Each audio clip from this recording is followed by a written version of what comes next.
Halo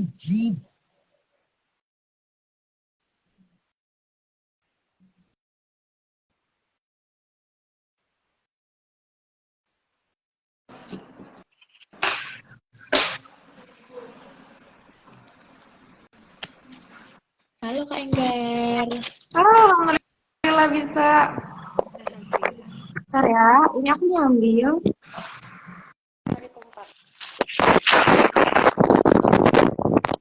Diajakin join ya. Diajakin join ya. Misalnya udah mau mulai nih.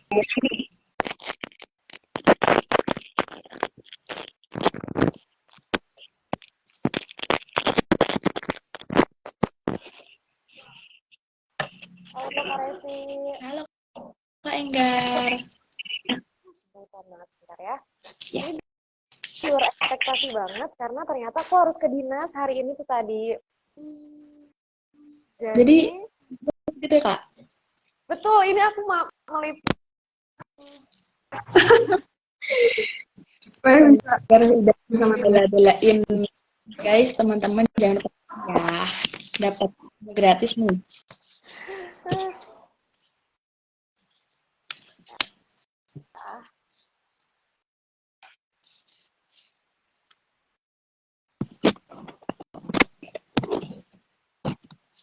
Revi lagi apa?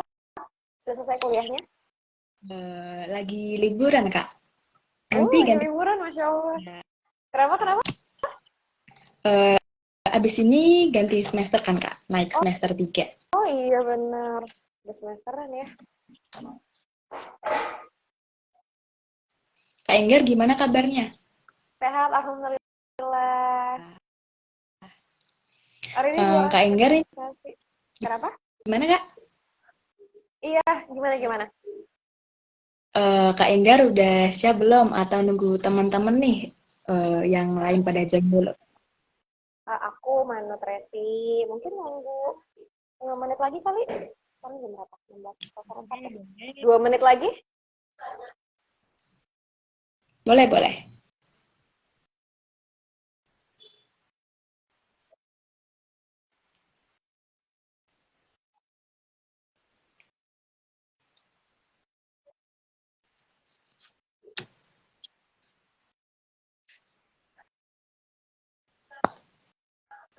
Teman-teman yang lain jangan lupa join ya.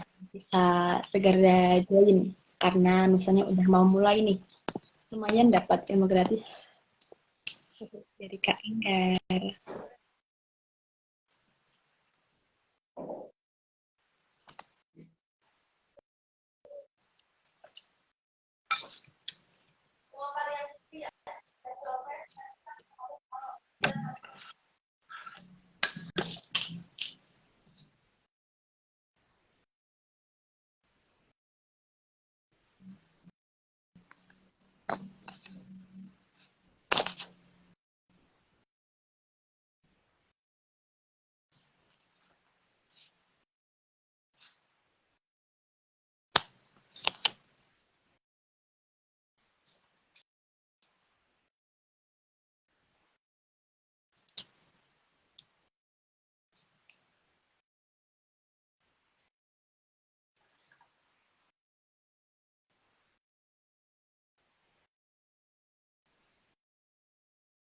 Dari Kak Enggar udah siap? Ya, siap. Insya Allah. Oke, kayaknya teman-teman udah pada gak sabar nih. Jadi aku mulai sekarang ya. Ya, Assalamualaikum warahmatullahi wabarakatuh. Selamat sore teman-teman. Selamat sore Kak Enggar. Kenalin aku Revi dari Gizi angkatan 22. Nah, kali ini aku bakal jadi host buat bincang-bincang sama Kak Enggar di Nusa kali ini. Nah, buat Kak Enggar aku persilakan buat perkenalan terlebih dahulu Kak. Silakan. iya, terima kasih Kak Revi. Selamat sore teman-teman mahasiswa gizi utamanya, kemudian teman-teman yang gabung di live IG Unsur. Saya Enggar, Amelia Enggarwati, angkatan 2013, sekarang di Puskesmas Cabang Buin, Kabupaten Bekasi. Sekarang jalan tahun kedua di Puskesmas ini. Baik.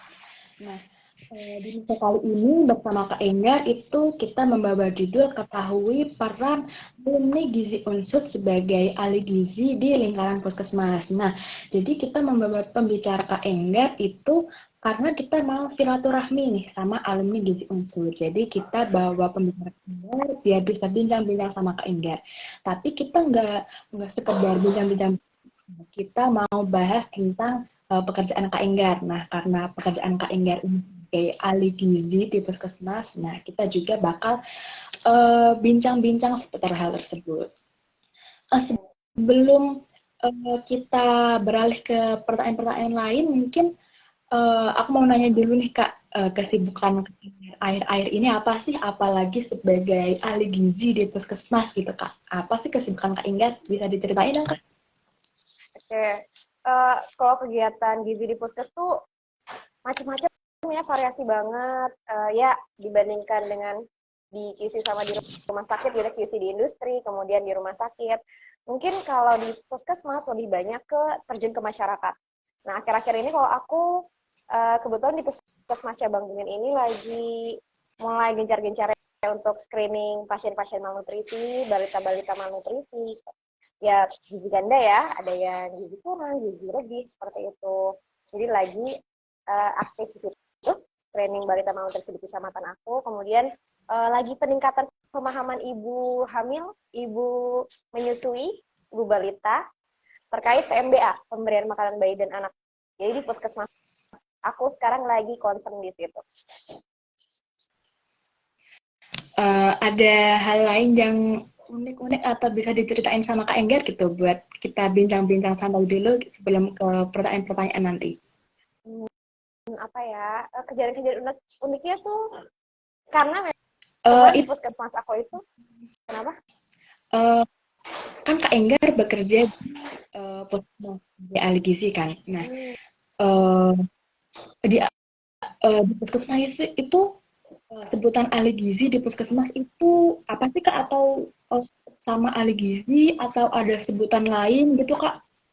Oke, oh pas banget. Aku juga sekalian mau cerita ya. Dulu aku nggak tahu nih, ternyata kan biasanya kalau misalnya kita zaman mahasiswa ketika datang ke posyandu gitu ya, ada yang manggilnya Bu Bidan atau ahli gizi di sana biasanya ada yang manggil dokter gitu ya, Bu, Teteh, Mbak gitu ya. Ya sebenarnya kalau misalnya di puskesmas sendiri ahli gizi itu penyebutannya TPG, tenaga pengelola gizi. Betul. Uh, Cuman di lapangan yang lucu itu panggilannya macem-macem. Tapi dibawa asik aja sih. Oh, iya. Oh jadi ternyata di puskesmas itu ahli gizi ada panggilannya sendiri ya Kak, yaitu TPG, Tenaga Pengelola Gizi. Nah, buat teman-teman pasti kayak baru tahu kan kalau puskesmas itu ada panggilan ahli gizi khusus gitu. Ternyata namanya TPG, Tenaga Pengelola Gizi gitu ya Kak ya. Iya betul. Nah, sebagai ahli gizi di puskesmas atau TPG atau tenaga pengelola gizi tersebut itu kegiatan atau pelayanan apa aja sih Kak yang dilakukan sama Kak Enggar ini sebagai ahli gizi di sana? Kalau di puskesmas itu kan puskesmas sendiri kan memang bidangnya itu ada kebagi dua ya, bidang pelayanannya UKM sama UKP. UKM itu unit upaya kesehatan masyarakat, UKP itu upaya kesehatan perseorangan. Kalau UKP dulu, kalau UKP itu kan namanya juga perseorangan ya, jadi fokusnya biasanya tuh satu orang perseorangan gitu ya. Misal kayak konseling rawat inap, pasien rawat inap yang datang di puskesmas, seperti kayak di RS juga ada screening pasien. Nanti setelah di screening menentukan apakah pasien ini perlu mendapatkan konseling gizi. Kalau dapat, nanti nilai skornya ternyata harus di konseling nih, nanti ahli gizinya nanti datang ke pasien rawat inapnya. Kalaupun ternyata skornya ini ternyata belum perlu nih mendapatkan konseling gizi, si pasien rawat inap di puskes juga bakal tetap terpantau dietnya. Jadi kan ada pengkajian tuh, diagnosis medisnya seperti apa, kemudian keluhannya seperti apa. Nanti biasa kita dapat laporan dari pramusajinya, pramusaji puskes rawat inap ini, kira-kira lebih nyaman makannya lunak atau nasi, kayak gitu-gitu. Preferensi makannya seperti apa, nanti kita juga pantau. Gitu. Selain di konsul rawat inap, ada konsul rawat jalan ya, poligizi namanya. Ya, jadi nanti ada pasien yang bisa datang ketika mendaftar langsung menuju ke poligizi. Ada juga yang biasanya rujuk internal nih, misalnya datang dengan keluhan nggak nafsu makan, kemudian ada diagnosis medis tipes misal gitu ya, tapi butuh dirujuk internal dulu nih sama si dokter di puskes. Nah nanti biasanya dokter puskes bakal rujuk internal ke poligizi gitu. Itu kalau UKP. Jadi kegiatannya fokusnya sih di dua itu ya, konsul rawat jalan sama konsul rawat inap. Nah kalau di UKM itu namanya juga masyarakat ya, jadi lebih banyak di luar gedung puskesmas. Jadi misal kayak ada penyuluhan-penyuluhan di posyandu-posyandu, penyuluhan uh, tentang stunting itu apa misal, atau tentang gizi seimbang, atau tentang ASI eksklusif, atau tentang PMBA tadi yang aku bilang puskes aku lagi concern di situ. Terus misal ini kunjungan rumah balita malnutrisi. Misal kita ketemu di posyandu ada balita yang gizi berat badannya kurang nih. Kita biasanya berkunjung ke rumahnya, kita beri konselingnya. Sebenarnya perseorangan jatuhnya, tapi kita datang ke rumahnya. Terus bisa juga ini, kita nggak cuma balita ibu hamil aja, tapi kita juga ke sekolah-sekolah. Jadi kayak sosialisasi tablet tambah darah terkait remaja putri ya. Remaja putri anemia kan sudah harus dicegah nih. Sosialisasi tablet tambah darah, kita ke sekolah-sekolah. Terus ada juga yang saat ini lagi digencarkan di Kabupaten Bekasi juga aksi bergizi. Aksi bergizi itu kita ke sekolah-sekolah, kemudian senam bareng, kemudian sarapan bareng, penyuluhan tablet tambah darah, seperti itu. Banyak banget UKM itu kayak surganya teman-teman yang suka banget ngomong di masyarakat. Itu tuh bener happy banget ketika lagi kedapatan program UKM itu biasanya gitu. Itu sih dua pelayanan utama ya kalau misalnya di ahli gizi di puskesmas. Ya, Kak.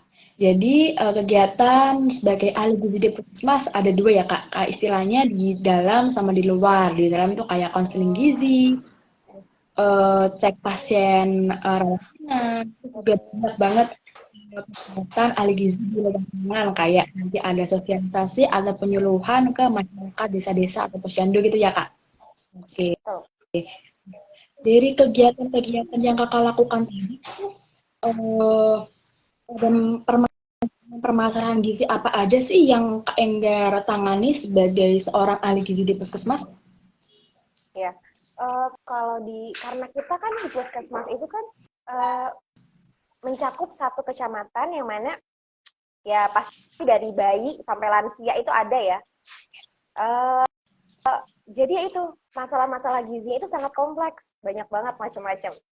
Kalau misalnya dirawat inap, ya masalah gizinya biasanya ya kalau misalnya yang dewasa-dewasa, penyakit-penyakit degeneratif, kayak misalnya contoh hipertensi, gula darah, kolesterol, asam urat biasa ya. Biasanya pasien-pasien dewasa itu konsul ke ahli gizi di puskes itu tentang itu. Ini ternyata ini saya harus seperti apa ya makannya, kok saya nggak turun-turun misalnya gula darahnya atau semacamnya. Biasanya kalau pasien dewasa seperti itu, penyakit degeneratif. Kalau Pak sekarang karena puskes aku sekarang lagi justru malah lagi konsernya di ibu balita tadi ya terkait PMBA. Jadi setelah tadi aku sebenarnya di program puskes aku saya bercerita ya di puskesmas aku itu ada program inovasinya itu yaitu pelatihan PMBA di masyarakat. Jadi ketika kita datang ke setiap desa nih, di setiap desa kita kumpul di posyandu apa misal kita ngejelasin tentang PMBA sambil kita bilang kalau masih ada yang bingung silahkan ayo datang ke puskesmas cabang Hunian gitu ya, puskesmas aku buat tanya-tanya lebih lanjut. Nah setelah habis penyuluhan seperti itu di desa malah rame banget yang datang ke poligizi karena penasaran terkait PMBA itu gitu. Jadi sekarang kalau di ibu hamil ya yang paling sering itu masalah-masalah gizi terkait berat badannya kenapa nggak turun tuh nggak naik-naik, terus makanannya konsul terkait makanan, ada yang konsul terkait ASI cara menyusui juga karena sebenarnya asupan itu apalagi kalau di bayi ya 0 sampai 6 bulan itu kan asupan untuk apa istilahnya asupan gizinya hanya dari ASI aja gitu kan. Dan itu harus kita perhatikan juga gitu. Jadi ada juga yang konseling terkait itu masalah menyusui.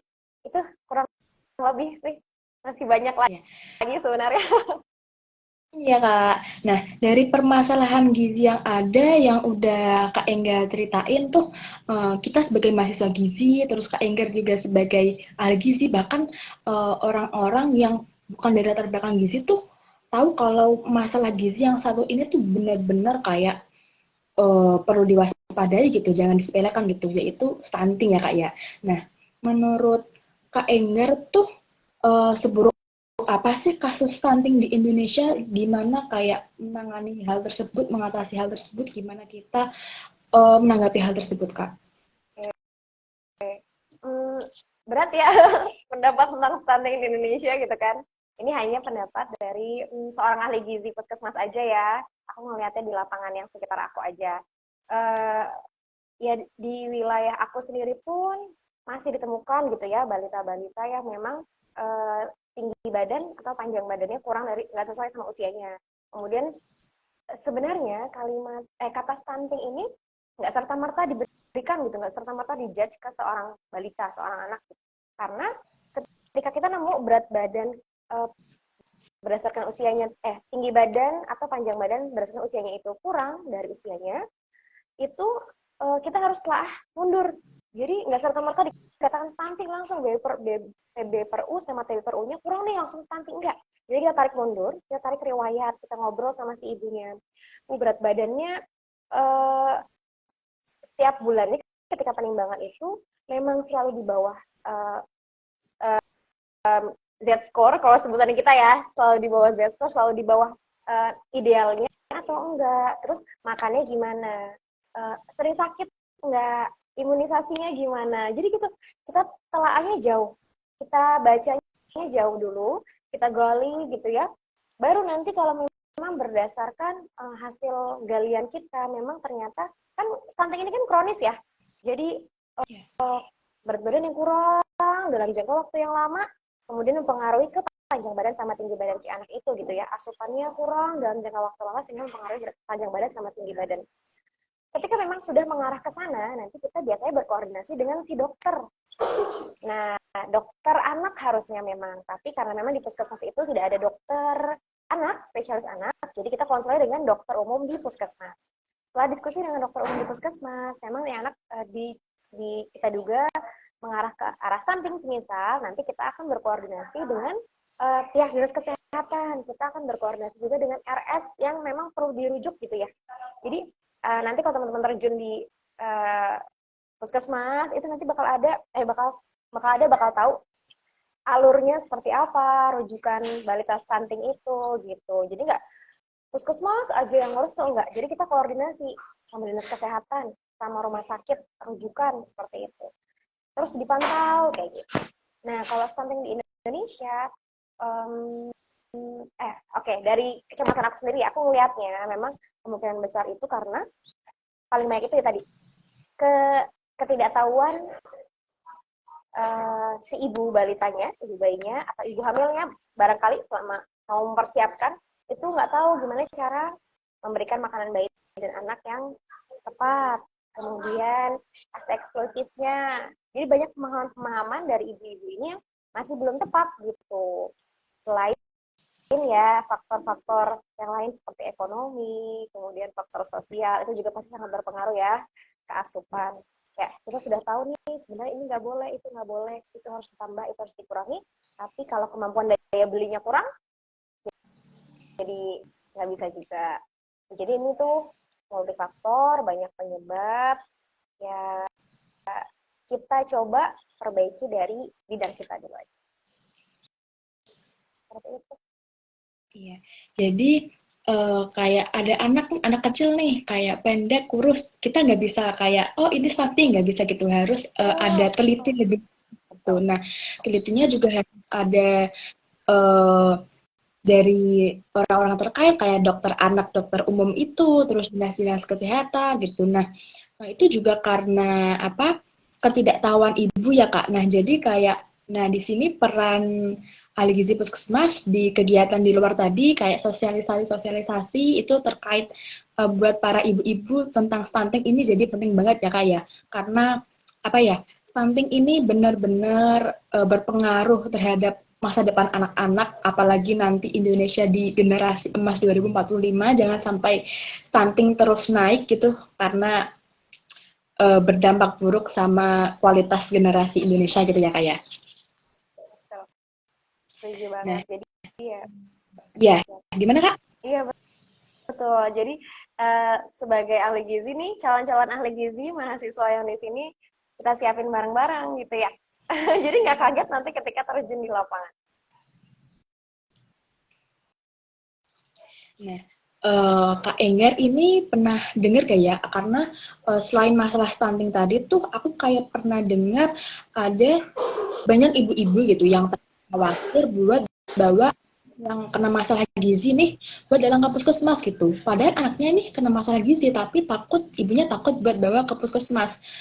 Nah, apa itu mungkin karena kayak takut gitu, karena nanti loh sama petugasnya kayak loh ini kok gimana sih Bu anaknya kok punya masalah gizi gini gitu, jadinya kan ibunya kayak takut gitu kan. Nah itu gimana sih Kak cara menangani hal tersebut sebagai ahli gizi di puskesmas? Iya, iya masalah-masalah seperti itu juga sering ya aku temuin di lapangan gitu. Uh, Takut dijudge, takut dibilang nggak bisa jaga, padahal kita tuh benar-benar harus apresiasi usaha seorang ibu yang membesarkan bayi balitanya, karena dengan segala keterbatasannya gitu, seorang ibu tuh pasti bakal pengen yang terbaik pasti ya nggak sih.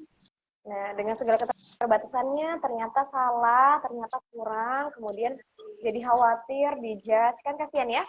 Uh, Kalau di lapangan, itu tuh penting banget buat teman-teman mahasiswa gizi untuk belajar terkait itu, uh, ilmu konseling gizi, kemudian ada ini ya, kalau nggak salah ada komunikasi, ada mata kuliah komunikasi di masyarakat intinya gitu ya, KIE gitu ya, komunikasi edukasi informasi gitu ya, itu benar-benar harus harus didalami banget.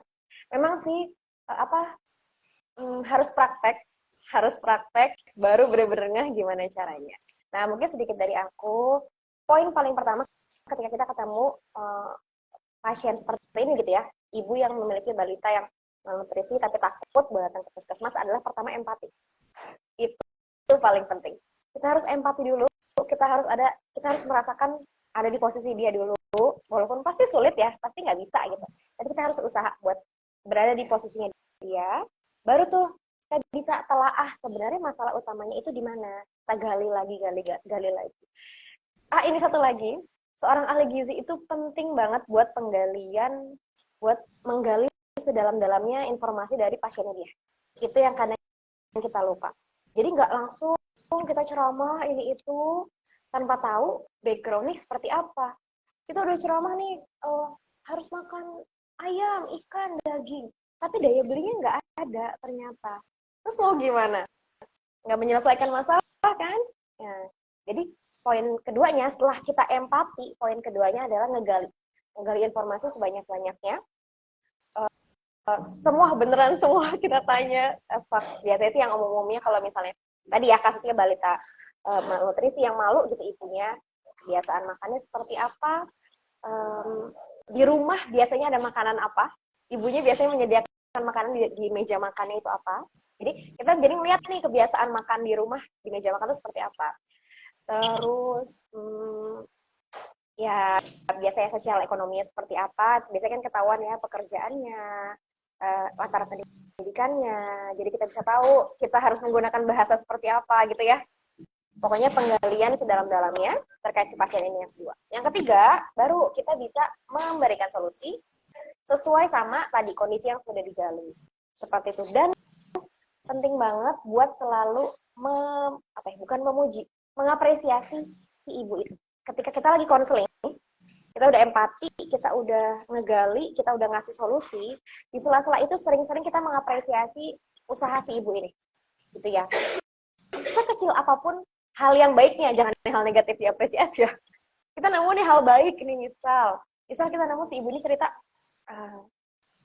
iya ini udah saya coba ganti nasinya pakai kentang Bu, saya jadiin perkedel. Oh bagus Bu, Iya, itu memang salah satu pengganti nasi, nggak harus selalu nasi. Pengganti karbohidrat lain ada kentang, ada ubi. Nah itu. Jadi sambil apresiasi si ibu itu, sambil kita ngasih penyuluhan. Kayak gitu. Itu sih paling tips-tips dari aku 4 itu. Kalau misalnya ketemu sama balita, ibu ya malu tadi. Oh jangan lupa, kita kerjasama sama tenaga kesehatan yang lain.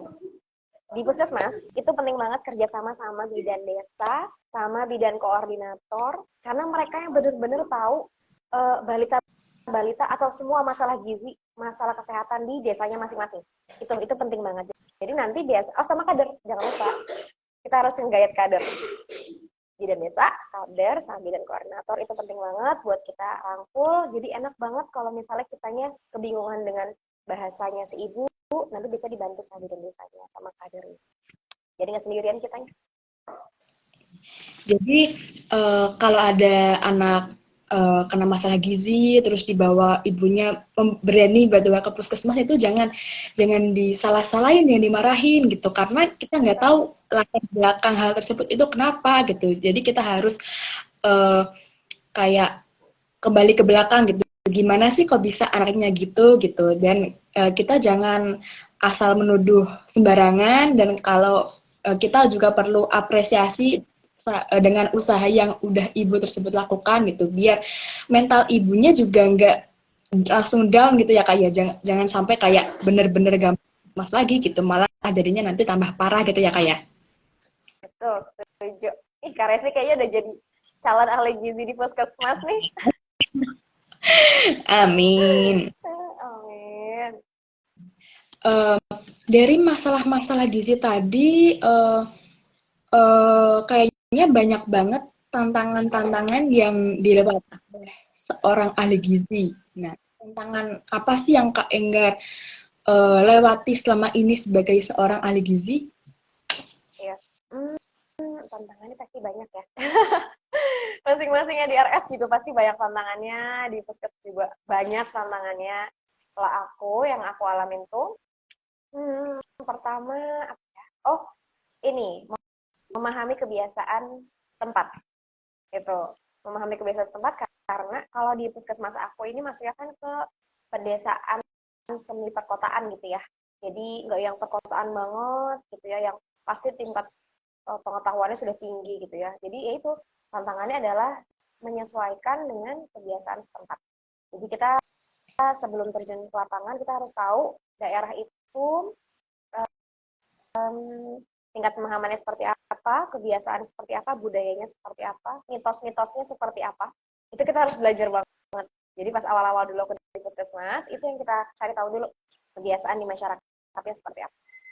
Itu tantangannya karena beda gitu. Terus biasanya sih ini sih ya, birokrasi, koordinasi gitu ya. Karena kan kita di puskesmas kan nggak sendirian. Ketika kita menemukan masalah gizi di lapangan, kita harus lapor ke berbagai pihak gitu ya. Bisa juga kita permohonan pengajuan bantuan misal kayak gitu ya. Dan itu kan pasti butuh birokrasi yang cukup panjang gitu ya. Maksudnya kita harus nyiapin surat-suratnya, kita harus koordinasi dengan pihak sana, pihak sini seperti itu. Paling itu tantangan yang sebenarnya jadi keseruan tersendiri juga buat orang-orang yang biasanya suka di bidang negosiasi, di bidang koordinasi sama pejabat-pejabat terkait. Nah itu biasanya tuh keseruan. Ada beberapa yang happy banget kalau misalnya ngelakuin itu gitu. Tapi itu jadi tantangan tersendiri juga. Itu sih paling ya. Sama ini paling. Ini paling penting banget update ilmu. Itu tantangan banget kalau buat aku pribadi ya. Ya, itu tantangan banget karena ketika jadi mahasiswa mungkin kita masih belum tahu itu penting, sedetil itu pentingnya gitu. Misal cara bikin makanan bayi balita gitu ya yang tepat tuh gimana, kayak kita belajar teorinya aja gitu ya, makannya sehari 3 kali semisal jam sekian ada jam snack. Kalau bayi teksturnya saring kental, kalau misalnya 6 sampai 8 bulan, 8 sampai 9 nasi tim kayak gitu-gitu ya. 9 sampai 12 nasi tim kayak gitu-gitu ya. Kita belajar nih teori, tapi di lapangan tuh kayak gimana gitu loh. Kalian harus menunjukkan itu benar-benar dari bahan-bahan mentah sampai jadi bentuk makanannya gitu. Nah, itu update ilmu.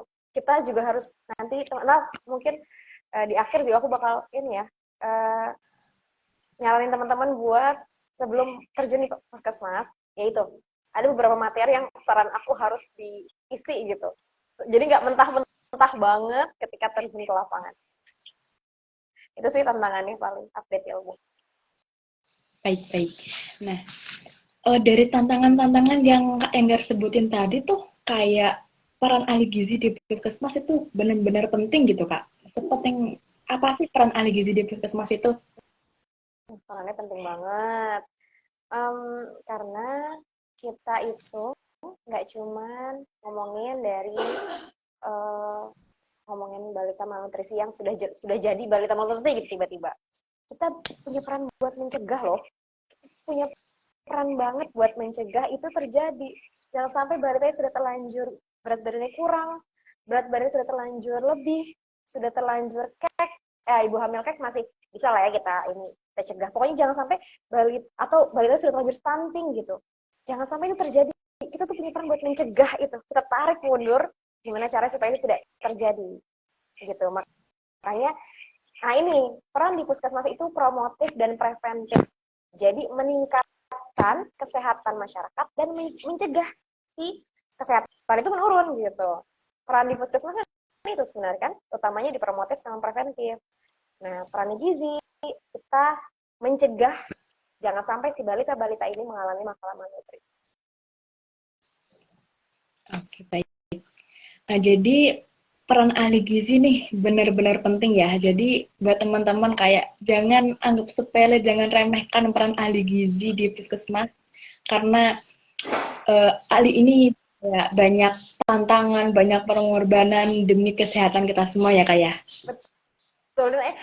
Dan ini ya, kalau aku nggak tahu ya kalau misalnya di daerah lain seperti apa, tapi kalau di daerah Kabupaten Bekasi gitu ya, ini bahkan ahli gizi itu beneran yang di ini loh, maksudnya dicari-cari mana nih, oh kita ahli gizi misalnya kekurangan atau apa gitu loh, beneran, makanya ahli gizi nih ayo gitu, semisal, ya pokoknya teman-teman mahasiswa gizi nggak usah khawatir, kalian tuh bener-bener penting banget seriusan, bukannya bukannya ini ya kepedean atau apa enggak sih, cuman pengen nyemangatin teman-teman buat update ilmu lagi, semangat lagi, belajar lagi, karena kan kalian tuh luar biasa banget gitu nanti di lapangan, yang insya Allah kalau misalnya diniatin ikhlas, terus diniatin semangat kerjanya, apa istilahnya menyeluruh detil gitu ya, jangan setengah-setengah, insya Allah bakal jadi amal ibadah juga.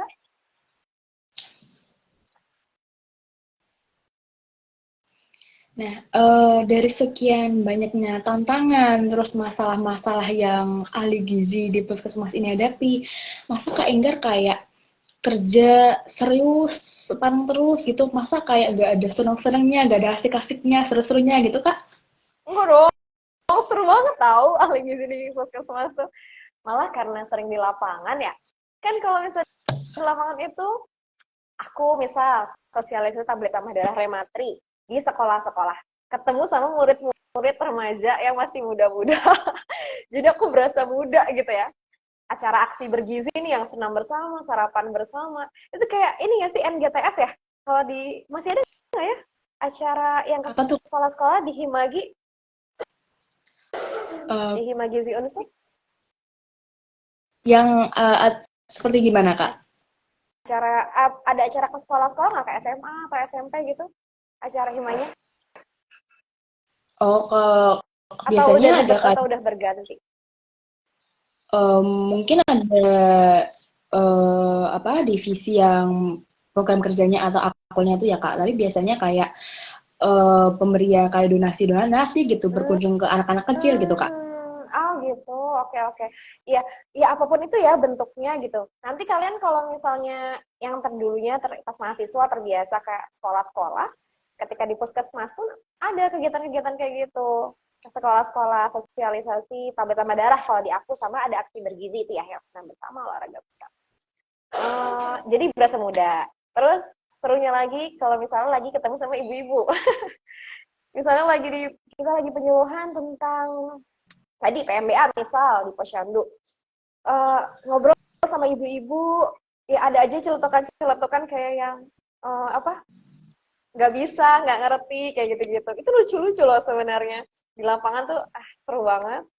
Terus keseruan juga ketika kita diundang, misalnya nih, kalau di di lingkup kecamatan, itu ada mingguan rapat kecamatan, tingkat kecamatan, ada rapat tingkat desa gitu.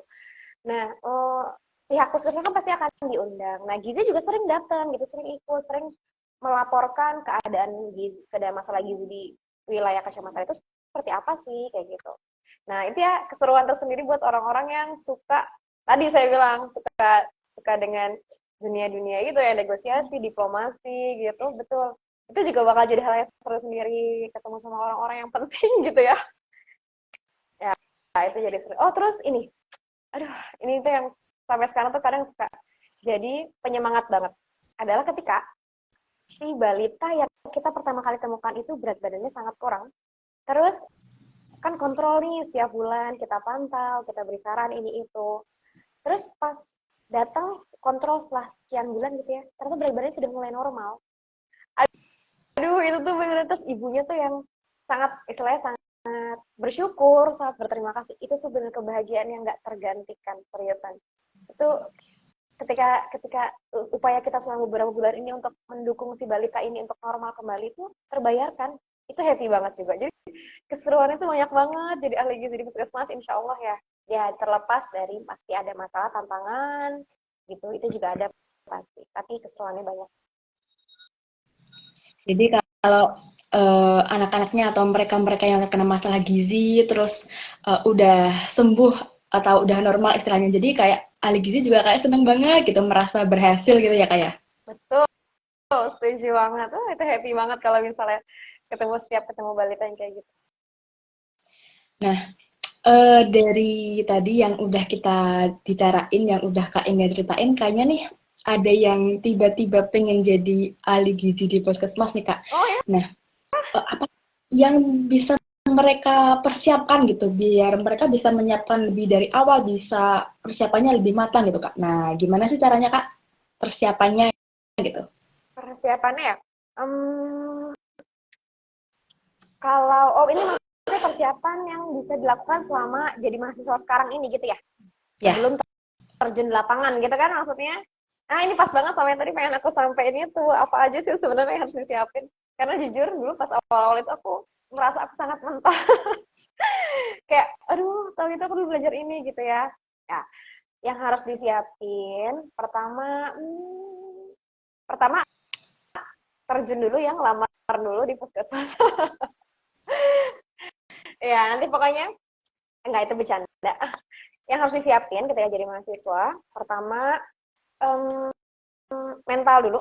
Mental buat ketemu sama orang dari berbagai tingkat pendidikan, orang dari berbagai tingkat ekonomi, baik yang orang biasa gitu ya, seperti kita gitu ya, sampai ke pejabat tinggi, kemampuan komunikasinya gitu ya. Terus ya itu pokoknya siapin mental dulu, siapin mental sama kemampuan komunikasi untuk ketemu sama orang-orang dari berbagai sisi gitu. Itu yang pertama. Yang kedua, siapin itu materinya, materi yang harus kita tahu.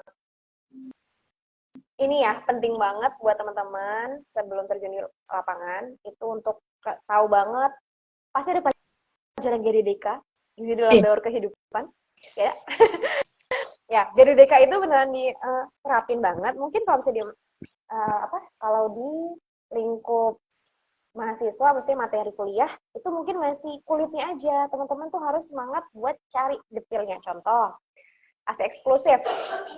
Ya kan, 0 sampai 6 bulan ASI eksklusif. ASI eksklusif, cara menyusui itu gimana sih? Gitu ya. Sebenarnya, nggak apa-apa. Seenggaknya kalian tahu gambaran teorinya. Untuk prakteknya mungkin karena belum bisa ya kita lihat-lihat di YouTube dan lain-lain. Jadi seenggaknya nggak mentah banget. Nanti ketika di lapangan kalian bisa ngejelasin. Terus abis eksklusif PMBA tadi itu penting banget, seriusan. Kalian harus belajar PMBA. Seenggaknya nggak mentah-mentah banget, belajar dasar. Terus biasa ya kalau misalnya ibu hamil, kalau misalnya diet pasti sudah paham paham banget lah ya teman-teman soal teori diet. Ibu hamil, ibu menyusui, tambahan 300 kalori, tambahan 330 kalori gitu ya. Ya itu jangan sampai lupa karena nanti pasti bakal banyak kepake di puskesmas. Terus itu aja sih kayaknya materi-materinya. Hmm, Entah sambil kalau misalnya aku ingat lagi aku sampaikan. Ya. Ya, yang poin paling penting sih itu sih sebentar. Oh, tumbuh kembang anak itu bakal banyak membantu. Jadi kalau misalnya ada yang namanya SDI DTK gitu ya, intinya sih tentang tumbuh kembang anak dari lahir sampai usia sekian, nanti usia 2 tahun gitu misal, kemudian usia 5 tahun sudah bisa apa, duduk, tengkurap, ya gitu-gitu. Itu juga bakal banyak membantu. Hmm, itu sih paling.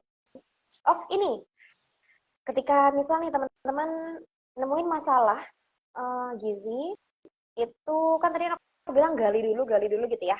Nah, jangan lupa gali dari klinis, sisi klinis. Karena misal contoh, kan teman-teman pasti belajar yang itu ya, pohon masalah gizi itu loh, yang masalah gizi bisa, status gizi itu bisa disebabkan oleh asupan, sama satu lagi, penyakit infeksi.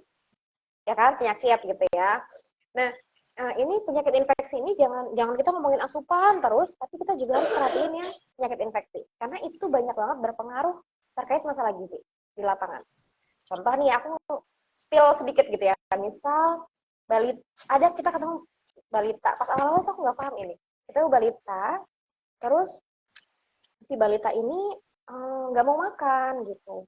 Nggak mau makan. Nah, kita ya sebagai ahli gizi aku sebagai ahli gizi yang masih awal-awal baru tuh juga bingung ya.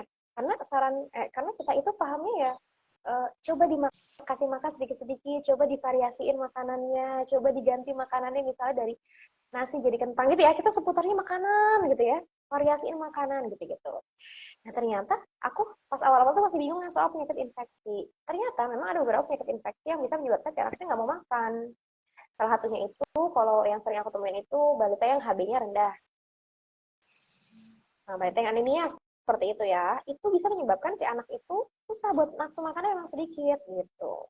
Nanti ketika HB-nya sudah mulai naik, nafsu makannya membaik. Itu sering banget, itu ilmu baik, itu ilmu bagus banget teman-teman. Mungkin bisa coba cari tahu nanti ya. Karena itu juga ilmu baru aku dapetin di puskesmas. Gitu. Jadi jangan lupa, jangan ngomongin soal asupan aja, belajar soal asupan aja, tapi belajar soal penyakit juga, klinis juga. Itu aja sih kayaknya insya Allah. Sama semangat.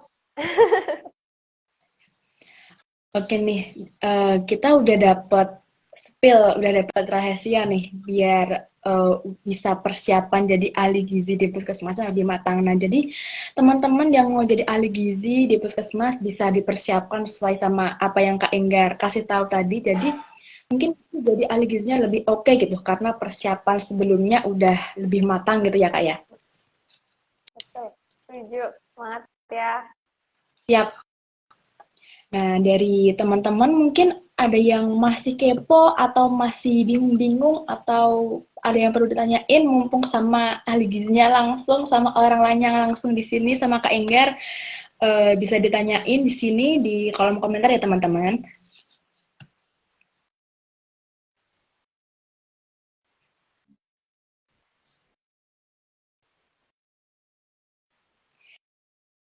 Ini sebelumnya tadi ada yang nanya nih Kak, apa masukan ahli gizi puskesmas untuk perbaikan kebijakan penurunan stunting?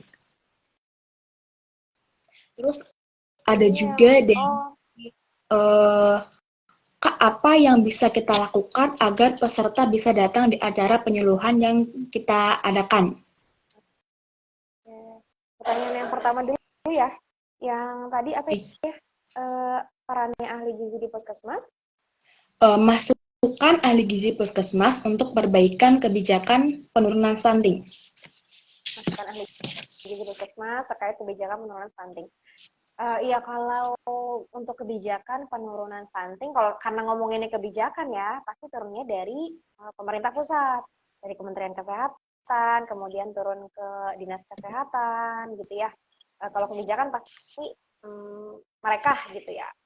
Nah, kalau misalnya dari ahli gizi puskesmas sendiri sih, biasanya tuh ya ini diwakilkan oleh teman-teman di dinas kesehatan kabupaten atau kota masing-masing. Nanti kita sampaikan, misal kita punya ide atau inovasi gitu ya, kita sampaikan perwakilan kita ya di dinas kesehatan. Nanti dinas kesehatan yang mungkin bisa menyampaikannya ke Kementerian Kesehatan seperti itu, karena ngomonginnya soal kebijakan.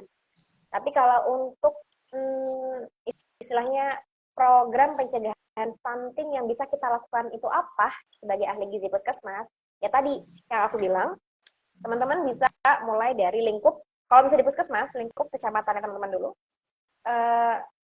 dirinci programnya, mulai dari, kalau sekarang kan ditarik mundur ya, dari remaja anemia, remaja putri, ditarik mundur remaja putri anemia, kalian mau ngelakuin apa, kemudian ibu hamil kalian mau ngelakuin apa, ibu menyusui apa yang harus dilakukan, kemudian masa-masa PMDA gitu ya, 0 sampai 2 tahun utamanya ya, 1000 HPK gitu. Itu sih yang program pencegahan stunting yang bisa teman-teman puskesmas lakukan. Kayak gitu. Paling itu aja sih masukan-masukannya ya. Itu disesuaikan dengan daerah masing-masing. Jadi agak ini ya, tapi poin pentingnya sih itu. Misalnya remaja anemia, ya berarti program pencegahannya tadi sosialisasi misal, gitu kan. Kemudian aksi bergizi ya. Poinnya aksi bergizi kan udah satu Indonesia sebenarnya gitu. Terus atau misalnya ada program inovasi apa teman-teman di remaja putri ini. Terus lanjut ke ibu hamil, ibu menyusui, ibu bayi. Masing-masing pokoknya harus ada programnya. Terus tadi pertanyaan kedua apa ya? Apa yang bisa kita lakukan agar peserta bisa datang di acara penyuluhan yang kita adakan? Ya, ini masalah yang penting banget karena kalau misalnya pesertanya sedikit, kita nggak bisa penyuluhan ya, kita nggak bisa ngelakuin program kita gitu. Nah, tadi aku bilang kita perlu banget nge-guide bidan desa, bidan koordinator, terus kader posyandu, atau di kecamatan itu ada Pokja PKK. Nah itu, jadi kita nge-guide mereka. Yang paling deket sama masyarakat itu sih kader posyandu itu luar biasa banget. Itu yang paling penting banget menurut aku buat nge-guide si peserta-peserta penyuluhan. Jadi kita harus deket sama mereka. Tuh, itu yang harus diajak koordinasi terus, kayak gitu sih. Terus selain koordinasi sama kader dari bidan, apalagi ya? Oh, paling pengemasan penyuluhannya sih. Pengemasannya gimana caranya biar acara penyuluhannya itu tidak membosankan gitu ya. Karena nih, sering banget di lapangan, si ibu pesertanya ya, peserta penyuluhan siapapun itulah ya, atau paling seringnya sih sebenarnya ibu gitu ya kalau di aku. Si ibu ini kan nggak cuman bisa ngikut penyuluhan aja ya, maksudnya banyak kegiatannya gitu, harus masak di rumah, nyuci gitu kan, banyak banget kegiatannya yang nggak bisa diganggu lama-lama. Nah itu poinnya, lama-lama. Jadi maksimalkan waktu yang kalian punya sesingkat mungkin, tapi sebermanfaat mungkin gitu, seefektif dan seefisien mungkin. Waktunya nggak apa-apa sedikit, tapi yang penting materinya padat, maksudnya, dan poin-poinnya apa itu. Jadi kadang tuh ya kita jadi mahasiswa tuh masih idealis banget, pengen semua-muanya tuh disuapin ke serta penyuluhan. Padahal tuh nggak bisa beneran deh. Kita emang bener harus prioritasin mana poin yang si ibu ini perlu banget tahu. Nanti kalau memang ternyata nggak cukup waktunya, mendingan digeser di waktu yang lain. Itu lebih nangkep si ibunya, gitu ya pengalaman aku. Jadi jangan semua materi disuapin. Nanti ibunya Ya, jadi sedikit ya kak ya, biar lebih efektif. Betul. Oke. Nah, sepertinya ada pertanyaan lagi nih kak. Kak boleh diceritakan bagaimana proses alur masuk ingin bekerja di puskesmas sebagai ahli gizi? Alur. Ini pertanyaan yang gimana, saya ulang? Aku juga nggak nemu nih pertanyaannya. Bagaimana proses alur masuk ingin bekerja di puskesmas sebagai ahli gizi, Kak? Oh, gitu. Alur buat kerja jadi ahli gizi di puskesmas ya. Oke, sebenarnya sih kalau alur, kalau tergantung lewat jalur apa ya, maksudnya Ada yang misal lewat pembukaan P3K, itu biasanya kalau P3K itu dari kerja, oh ini dulu deh, ada yang kerja sebagai tenaga THL atau honorer gitu, misal pengen daftar dulu aja seenggaknya bisa kerja ngerasain dulu gitu ya, itu biasanya bisa melamar langsung ke, ada yang melamar ke Dinas Kesehatan Kabupaten atau kota tersebut, ada juga yang misal dapat infonya dari puskesmas yang pengen dituju, kayak gitu. Itu buat lamaran seperti biasa sih, ke Dinkes atau ke puskesmas terkait. Nanti kalau misalnya puskesmas yang ngarahin, oh yaudah masukin lamarannya ke Dinkes gitu bisa, ya ntar lamarannya ke Dinkes. Tapi ada juga kok puskesmas yang langsung rekrut langsung gitu ya. Itu kalau misalnya jalurnya mau yang honorer atau THL dulu. Kalau misalnya mau lewat pembukaan CPNS atau P3K gitu ya, ya daftar CPNS atau P3K. Biasanya kalau CPNS ya ikut-ikut, ya biasa ya, belajar gitu kan, tes-tes, kemudian nanti ngikutin alur aja, sesuai sama penempatan. Kalau P3K biasanya itu honorer, bukan biasanya, P3K itu honorer dulu, yang kemudian mengikuti tes, yang diangkat akhirnya jadi P3K gitu. Jadi yang honorer tadi tuh, tadi kan yang jalur honorer THL tadi ya, itu bisa jadi P3K gitu. Dengan kebijakan di waktu itu ya, di saat ini sih kayak gitu. Nggak tahu nanti ke depannya seperti apa. Terus tadi nih aku ada ini nih, ada Kak Nyimas Septiani. Ini dia dari Kementerian Kesehatan, dia kerjanya di Kementerian Kesehatan, dia nyangkut yang tadi apa aja sih yang harus dipelajarin di kalau mau jadi ahli gizi puskesmas. Salah satunya itu indikator program pemerintah. Ya ini bener banget. Pelajarin indikator program pemerintah, teman-teman. Selain yang tadi aku sampaikan, ini apa aja materi-materi yang harus dipelajarin, karena nanti itu bisa jadi bahan teman-teman ngelakuin program di puskesmas. Gitu. Terima kasih Kak Enggar atas jawabannya. Sama-sama.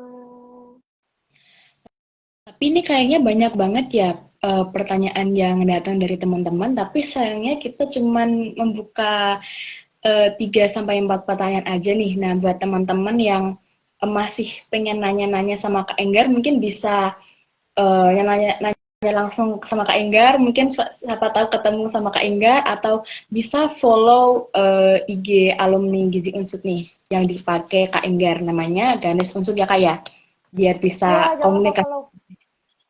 Ya, kalau komunikasi sama aku mungkin ke IG pribadi ya. Ini aku pakai IG Garnis, IG grup alumninya Gizi Unsut, karena sekalian mau promote, sekalian promosi, jangan lupa di follow, karena biar nanti kan kedepannya kita bakal ada ya lanjutan dari si alumni Gizi Unsut ini mau ngelakuin program apa, jadi stay tune, kalian follow, jangan lupa semua mahasiswa Gizi Unsut buat di follow IG Garnis. Kalau IG aku sendiri Amel Lenggar, perlu aku ketik nggak? Boleh, silakan Kak. Boleh ya. Boleh banget mau nanya-nanya. Aku happy banget ditanya-tanya seputar yang aku tahu ya. Nah, itu IG aku, @amelenggar. Boleh, kalau mau follow, nggak nge-follow juga nggak apa-apa. Harus di Mangga, kenapa? harus di follow. Harus di follow. Nanti kalau mau nanya-nanya seputar ilmu gizi di masyarakat, ahli gizi di masyarakat, silahkan dengan senang hati. Baik. Nah, semua pertanyaan yang dilontarkan sama teman-teman, meskipun nggak semua terjawab ya Kak ya, namun ada beberapa pertanyaan yang udah terjawab. Nah, karena ini udah jam berapa ya Kak ya? Udah hampir jam 5, kita udah bincang-bincang dari jam 4 tadi, nggak kerasa ya Kak ya, udah sore banget. Mungkin sesi tanya jawabnya udah aku cukupkan. Terima kasih buat Kak Enggar udah bersedia buat aku ajak silaturahmi, udah aku bersedia buat bincang-bincang seputar pekerjaan Kak Enggar, dan bersedia buat ditanya sama teman-teman yang kepo banget sama ahli gizi di Puskesmas. Ya, sama-sama ya, senang banget. Silakan Kak. Ya, senang banget bisa diundang sama teman-teman mahasiswa Gizi Unsur. Harapannya teman-teman tetap semangat. Kayak yang aku tadi bilang, peran ahli gizi itu penting banget. Apalagi kalau udah terjun di lapangan baru ngeh biasanya. Jangan lupa siapin apa aja yang tadi saran-saran aku. Insya Allah bakal banyak kebantu soalnya. Sama ya itu aja sih, semangat, doa, ikhlas, kerja ikhlas insya Allah. lancar semuanya. Dah. Amin. Semangat buat Kak Enggar. Nah, semoga Nusa ini yang kita laksanakan kali ini bisa memperkuat silaturahmi antara alumni sama mahasiswa Gizi Unsur. Semoga silaturahminya semakin kuat gitu ya Kak ya. Dan semoga ilmu yang Kak Enggar berikan bisa bermanfaat bagi kita semua. Amin. Nah, dari Kak Enggar mungkin ada tambahan atau ada yang ingin disampaikan atau cukup? Jadi aku cukup insya Allah. Nah, buat teman-teman jangan lupa follow IG Garnis juga ya. Nama @Garnis Unsud buat lihat-lihat nih alumni Gizi Unsud. Nah, sepertinya udah cukup. Sekian dari aku. Aku mohon maaf bila ada kesalahan kata yang aku ucapkan tadi, ada sikap aku yang kurang berkenan di hati teman-teman atau di hati Kak Enggar. Aku mohon maaf. Sekian dari saya. Wassalamualaikum warahmatullahi wabarakatuh. Makasih Kak Enggar. Waalaikumsalam warahmatullahi wabarakatuh. Sama-sama. Happy banget. Sampai ketemu lagi ya, Kak Resi. Makasih Ya Kak. teman-teman Gizi. Ya, aku izin live ya. Ya kan Kak.